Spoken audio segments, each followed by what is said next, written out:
Dave, I asked a couple of the players this question. I'll ask you. There's, been a debate over the years how useful a morning skate is, but do they take on any more urgency or any more importance given the condensed schedule and lack of time? You know what? They're gonna be important in the fact that you're gonna play so many games. Where if you look at our schedule coming up, so you got back-to-back games. You probably don't want to skate the day after that to rest up. So you need a light skate before you play the next game. So that's the way I look at them. You're going to get in the after back-to-backs, or you're playing 3 and 4. Really, you skate one time in between after the back-to-backs, and it's either a morning skate or the day off. So they become a tool just to make sure you can keep your hands and legs, get your legs moving a little bit, keep your hands sharp. Whether a goaltender needs it in the morning of a game, but they're less of an importance of actually getting your whole team together and more just about using it to make sure that you're physically ready to play the game. You don't foresee yourself like using them to, cram in some extra coaching or instruction? Well, you might have to. There's times when you're not going to get much practice time, so you might have to do a little bit of it in there, but you also got to be aware that they got to play. When you have a morning skate, you got to play about 6 hours later. So you're always cognizant of that fact. Next question, Quinn Phillips, Global TV. Hi, Dave. The NHL has obviously implemented very, very strict protocols. How much has changed for the coaching staff, and how are you guys adapting? We're very fortunate. Our training staff and doctors here are really at the kind of forefront of protocols and stuff like that. It has changed for us a little bit. We're cognizant of having meetings in open spaces, not a lot of people in meetings. When we have a meeting with our group, we'll do it in the dressing room rather than the theater where it's a little more closed. Coaches one-on-one meetings are in bigger areas than they would be in their offices. So there's things like that that are all coming into play that you're thinking about, and you got to make sure. I'll give you for instance, Dustin Schwartz, the goaltender coach. He doesn't want to meet with both goaltenders at the same time. Don't get them in a small office at the same time. If one of them happened to get sick, then you have close contact with the other one, they would both be out. So there's things like that we're thinking about constantly, and that's obviously changes than where we've been in the past. And obviously there's so much pressure on you guys to make sure you're extra safe, to stay healthy. But how are your families feeling? Do they feel the pressure as well to be really safe? You know what? If there probably is some extra pressure on the family just because, nobody wants to get sick. The family doesn't want to get sick. I know my family thinks about that. You're trying to be safe. And when you're in the sports business, you're probably a little more in the spotlight to, if something did go wrong, then things are going to get magnified a little bit. So I think everybody is trying to be safe, but I think that's, in the whole world right now, most people are trying to be safe no matter what you're up to these days. Next question, Reed Wilkins, 630 Chad. Thanks, Sean. Hi, Dave. Ken Holland on with Stauffer earlier today said that you guys are going to carry 9D on the active roster that gets announced later today.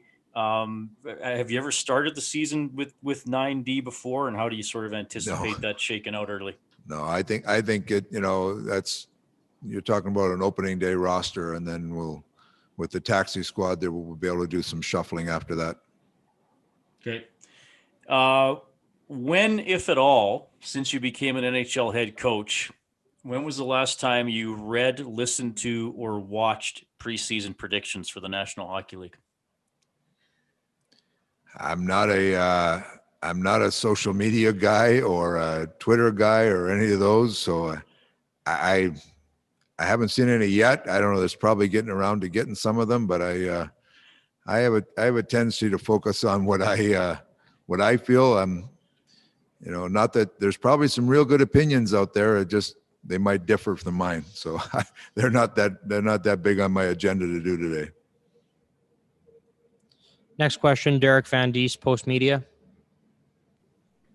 Hi, Dave. Anton Forsberg was claimed by Carolina today on waivers. I just want to ask you about your goaltending depth and your goaltending situation moving forward now that you've lost Forsberg. I know Ken and Keith Gretzky and our staff was talking about it today. I think there's some options out there, but that's probably a better question for Ken right now. Skinner came up today, so he'll be with us for the time being until something can work out the other way. And I also wanted to talk to you about you'll be playing teams in a series of games this year, whether it's 2 in a row, whether it's 3. You'll see them more than once. You'll be more than one and done. I'm just wondering about that dynamic and whether some things may carry over from one game to the next, where you see a bit more intensity in some of those games. Well, I think you'll see intensity without a doubt, just because of the situation we're in. And when you do, you're playing a set of games like that, it's similar to a playoff game. One team wins, the other teams feel like they got to get it right back the next game. So, it's going to make for a very competitive series. And it's if you can get to a series and you can get 2 wins out of a series, or get 4 points out of a series, or 6 points out of a series, those are really valuable points, because every game is going to be competitive. It's just human nature. When you lose once, you want to get right back at it, and you want to try to avenge yourself the next day. And you're going to see a lot of that this season with the way the schedule's set up. Next question, Adam Cook, CTV. Hi, Dave. We've heard from the players and, over the last few days here and during camp, that they feel like this is a much deeper team, a better team than it was last year.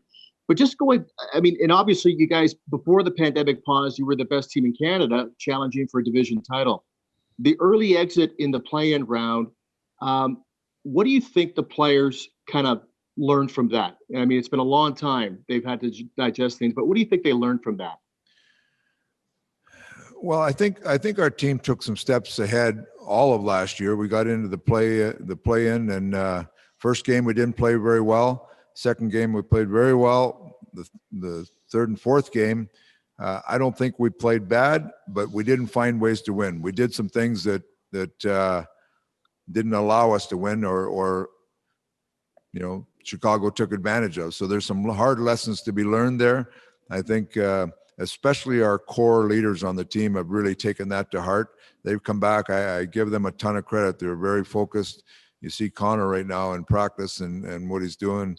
Leon, I mean, these guys have come back, and they want to kind of avenge that loss. But that being said, we created some momentum in our group that especially the second half of the year, we were moving the right direction. So you take that defeat, you learn from it, but we want to come back a stronger group. And we've added some new people that I think have helped our depth. So hopefully we can jump in and continue to build our game. And we want to become a team that can, every year is a perennial playoff team, a team that's a contender. And we want to keep moving our group that direction. And Dave, just a little bit off base here, but Mike Smith, he's obviously got a nice little tribute on the back of his mask for Joey Moss. I wonder, just, remembering him, he's such a prominent figure in this city, what that's going to be like for the team and the community. I'm not sure what they have planned to pay tribute to Joey, but that's obviously going to be in the plans, I would think, at some point this season. Yeah, it's there's plans in place to make sure that there's a tribute to Joey. It's not just the people that have been around Edmonton know Joey. It's a real love affair. But what people don't recognize is Joey's been around the league a long time, and even back when I was a player, I remember coming into Edmonton here as a visiting team. You loved seeing Joey. I mean, he just was.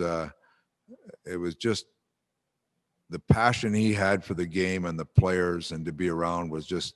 It was infectious, and he'll be deeply missed around here.